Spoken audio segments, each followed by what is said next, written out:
Tesla shares hitting session lows here. That is amid, as we were just talking about, growing tension between Elon Musk and President Donald Trump. Musk first taking aim at the tax bill on X, saying to kill the bill. Trump later making remarks in the Oval Office that he is disappointed in Musk bashing that tax bill. And, Elon's upset because we took the EV mandate and, which was a lot of money for electric vehicles. And, they're having a hard time, the electric vehicles, and they want us to pay billions of dollars in subsidy. And, Elon knew this from the beginning. Musk then making an apparent response to Trump's comments, saying in a social media post, quote, whatever, and adding on that either you get a big and ugly bill or a slim and beautiful bill, and that slim and beautiful is the way. And President Trump turning to Truth Social just moments ago, saying Elon was wearing thin and that the easiest way to save money is to end Musk contracts. For more on all of this now, the moves, let's welcome in Al Root, Barron's associate editor, as well as Yahoo Finance's Ben Werschkul. Gentlemen, welcome to you both. Ben, I will start with you. This has gotten personal very quickly. It feels like Trump there really ratcheting this up. He's threatening Musk government contracts. What do you make of it, Ben? Yeah, it's been a really remarkable scene this afternoon with this series of Trump comments and Musk basically live tweeting his response. There's even been a Musk response in the last 15 minutes to some of Trump's comments. He called Trump a liar, which he feels like a real significant thing to call the president of the United States, as well as suggesting he didn't really care about government contracts and noting that if Elon's government contracts were abolished, the U.S. government wouldn't be able to reach the space station. So it shows that this has escalated to in a level incredibly quickly and incredibly personally between these two men all afternoon. That started with that Oval Office things. What it hasn't changed, I would argue too, is a lot of the politics around this bill that Musk is going after. What we've seen is this kind of weird split screen here in Washington, where this bill is ratcheting forward, and this Musk-Trump war is reaching new heights. And Al, I want to bring you in on, what is at stake here and what is at issue here? Now, on the one hand, it seems that Musk is reportedly upset that the Trump administration pulled its nomination for the head of NASA, which is a guy who was close to Musk, a friend of Musk. There also seems to be at issue maybe the earlier than anticipated expiration of those EV tax credits in the bill. Musk says he doesn't care about that. He's all about the principle of spending here. But on the other hand, a recent JP Morgan note said that, Tesla really could stand to lose out on quite a lot of money with those tax cuts expiring at the end of this year, which is the version that's in the current bill. Yeah, we have to. It's a good question, and it's such chaos. We should maybe take a second to center. So $7,500 federal tax credit. That goes away in Trump's one big beautiful bill at the end of the year. That's expected. Nobody's surprised about that. That's been out and nobody expected that to survive. That affects everyone. The federal government is also challenging California's ability to regulate its own air emissions. That's what generates Tesla's ability to sell zero emission credits. Again, not a direct subsidy. Any company can do it, but Tesla is the one that sells the most EVs. On the SpaceX side, SpaceX does business with the federal government. Tesla doesn't really do business with the federal government. Elon is absolutely right. You cancel those contracts, suddenly you can't get to and from the International Space Station.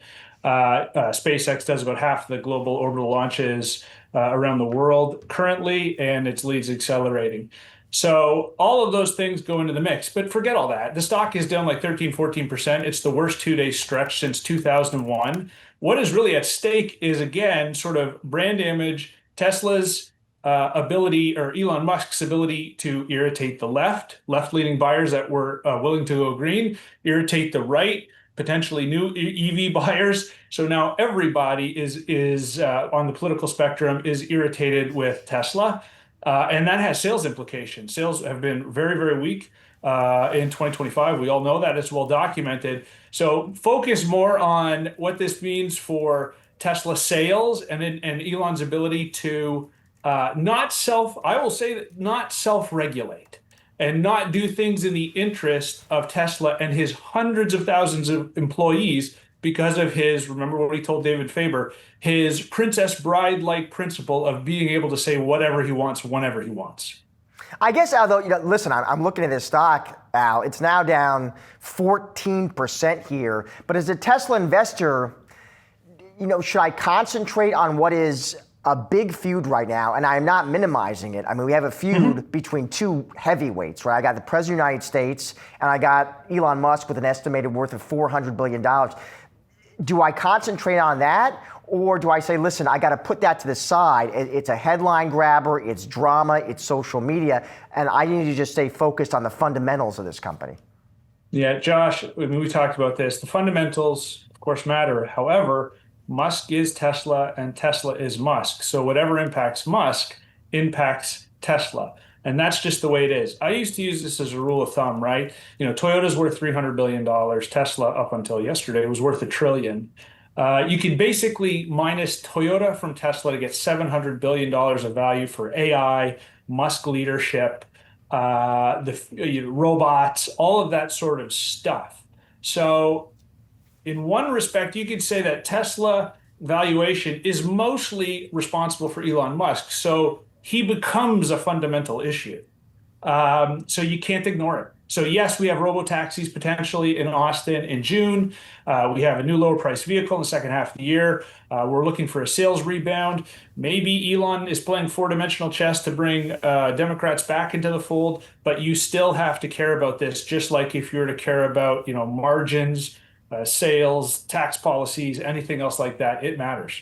And it matters in Washington too. And Ben, I want to bring you back in on this because Musk, as he pointed out today, he sees himself as a kingmaker, right? He says he was responsible for Donald Trump winning the election because of his spending on the election. He was responsible, he says, for what happened in Congress as well. And I wonder, with his departure from the White House, what his political power is at this point, how he's viewed more broadly in Washington. I mean, he sort of changed the paradigm that a lot of lawmakers now, if they want to communicate, they go to X, right? That became more of the norm with him there. But what are you hearing in terms of whether lawmakers are going to listen to him? Yeah. What I can definitely tell you is that here in Washington, a lot of the focus from lawmakers on these tweets are the ones that talk about the next midterm elections. Musk has talked about how lawmakers who vote against this, who voted for this bill, should be voted out. He talked in the last hour about a new political party. And this is a guy who's obviously spent hundreds of millions of dollars. He spent $288 million in the last election cycle to elect Donald Trump. And he's talked about lowering his political spending, but he could also talk about redirecting it elsewhere. And so that's the factor that I see changing the politics here in Washington, which Musk has not said yet. He's lambasted this, and he's talked about lawmakers voting for it, but he's not talked about spending his own money, potentially hundreds of millions of dollars, to change the midterm elections next year. And so that's the factor that I think would keep Musk's political power in play, clearly as his alliance with Donald Trump phrase. Well, by the time we've finished talking here, maybe there's another tweet or Truth Social. I don't know. We'll have to check it out. Al, thank you for your perspective on Tesla. Appreciate it.